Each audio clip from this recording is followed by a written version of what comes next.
How does a Japanese household keep the glass on a shower door clear enough to read a clock through, year after year, without ever spraying a drop of vinegar on it? Meanwhile, your shower screen has gone the color of frosted milk. You have scrubbed it with a green pad until your arm ached. You have soaked it in vinegar and filled the whole bathroom with the smell of a chip shop, and the white haze is still there, drying back on within a week. There is a graveyard of half-empty spray bottles under your sink that proves how hard you have been trying. In Japan, the answer is one cheap powder that lives in the kitchen cupboard rather than the cleaning aisle, and a habit that takes less time than drying your hands. But before we get to the powder, we have to deal with what is already welded onto your glass right now. None of it is coming off with the sprays you have been buying, and it has to come off before any prevention can begin. So we are going to split this into two parts. First, I will show you how to take cloudy, spotted, hard water stained glass all the way back to clear using one thing that costs about $6 and no scrubbing at all. Then you will see how to set your bathroom up so this is the last time you ever have to do it. Quick, before we go on, tell me in the comments what you have been using on your glass. Vinegar, a magic eraser, one of those $30 Restore It sprays, and be honest about whether any of it is working. Before we go on, let us know in the comments where you're watching from. We love seeing how far this story travels. And if you're loving it so far, join the family by hitting subscribe, because tomorrow we've got something special lined up just for you. Let me start with why the vinegar everyone recommends is the wrong tool. Because once you understand that, the whole job gets easier. The white film on your glass is not dirt. There is nothing greasy holding it there, which is why washing it does nothing. It is limescale.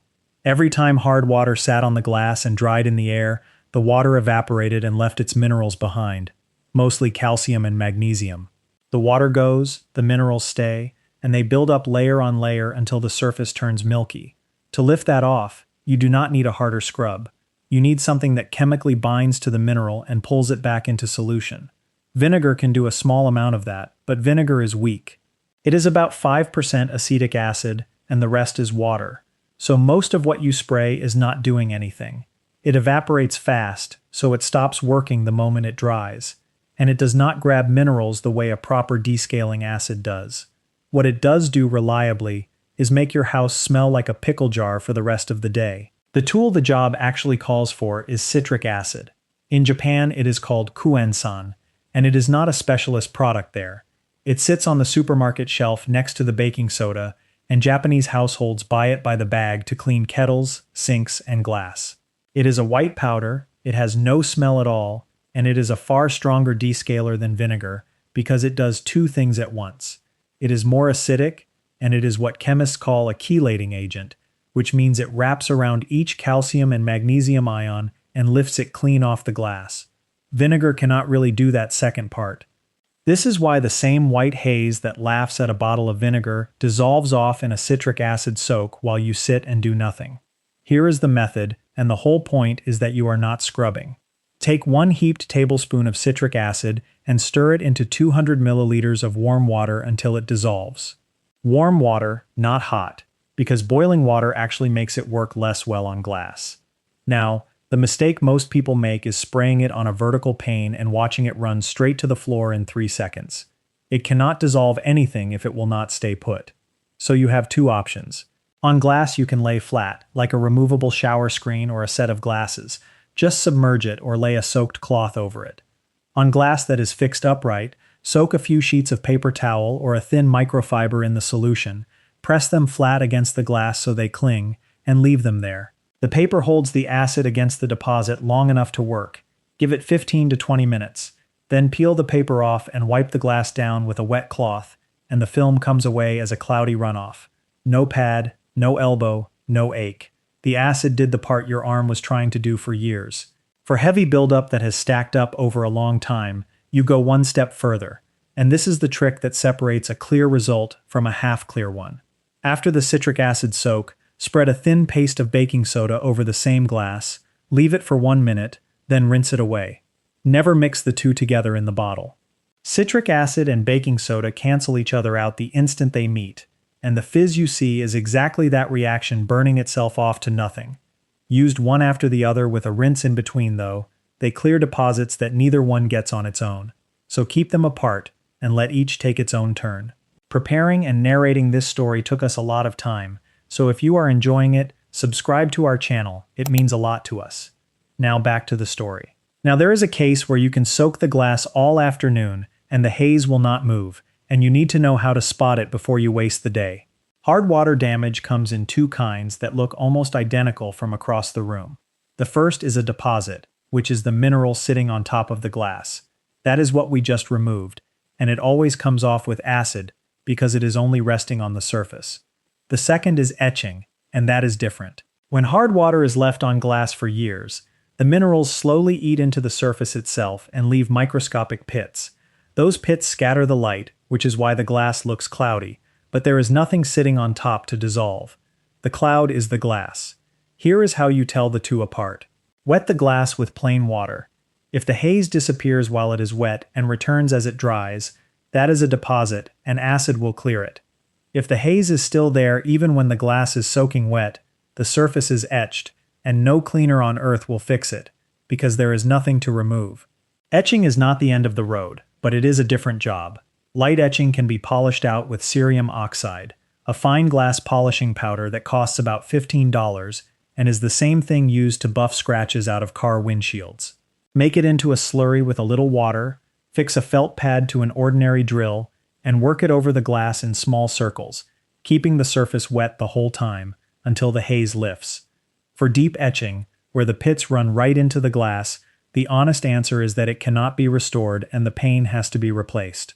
That is worth knowing before you buy anything, because most of the sprays sold to fix cloudy shower glass are aimed at glass that is already etched, and no spray can put back glass that acid dissolved.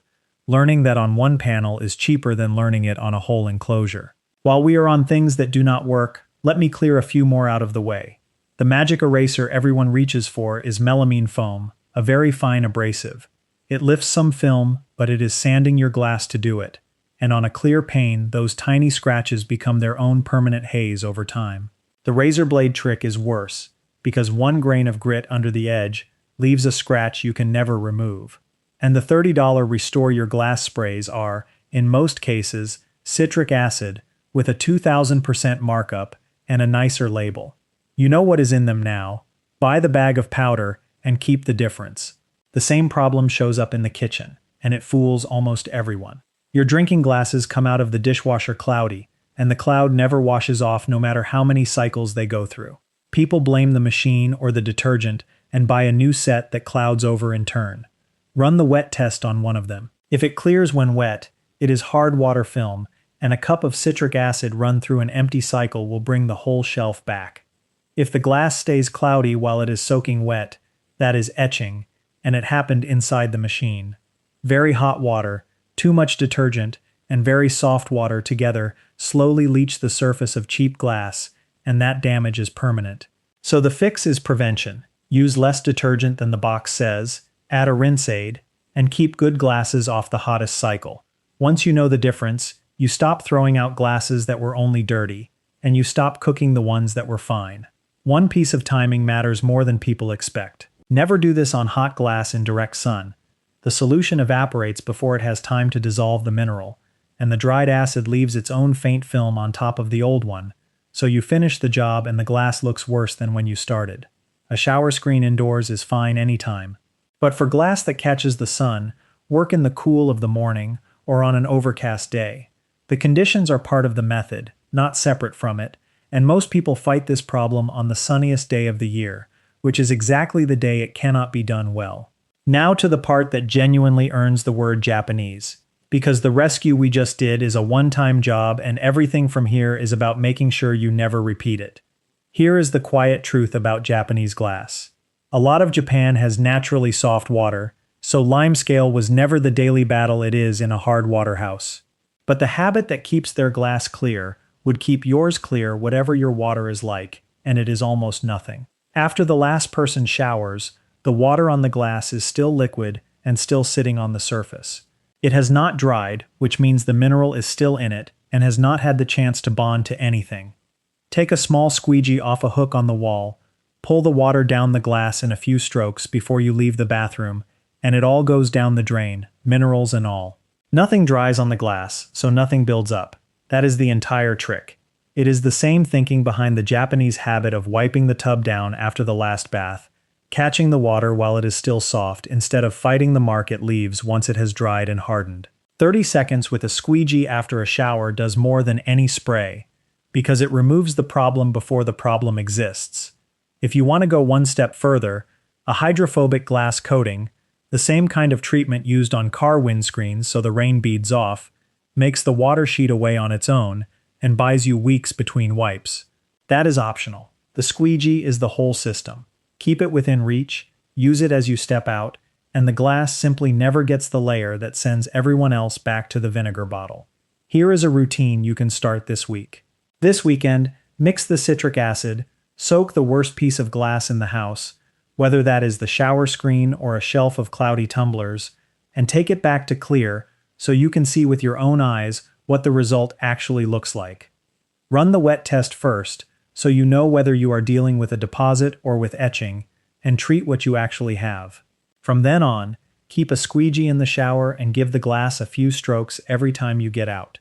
Do a proper citric acid clean maybe twice a year on anything that has drifted, once in spring and once in autumn, the same rhythm Japanese households use for the seasonal deep clean of the house. That is the whole calendar. A daily pass that costs nothing, and 2 easy cleans a year. The money makes the habit easy to justify. A bag of citric acid is about $6 and lasts a year of glass work, with plenty left over for the kettle and the sink. A squeegee is $10 once and lasts a decade. A tub of cerium oxide, only if you ever need it, is around $15. Call the whole setup under $30, most of it a one-time buy.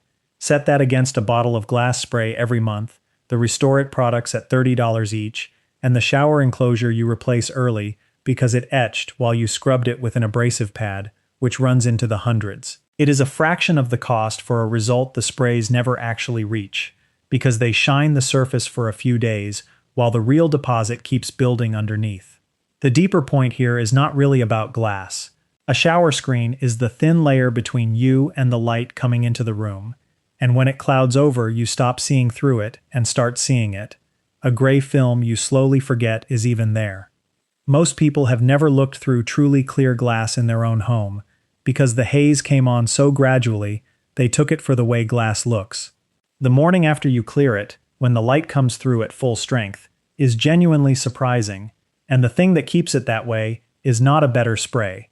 It is the decision to spend 30 seconds a day so the problem never forms, instead of losing a whole Saturday every few months fighting it after it has. Tend the glass a little and often and you never have to fight it. That is the method, and it is the same idea underneath everything else these households do. That's the story, for now. If you found it worth your time, subscribing and hitting the bell costs you nothing and helps more than you'd think. Another one's coming tomorrow. Thanks for watching.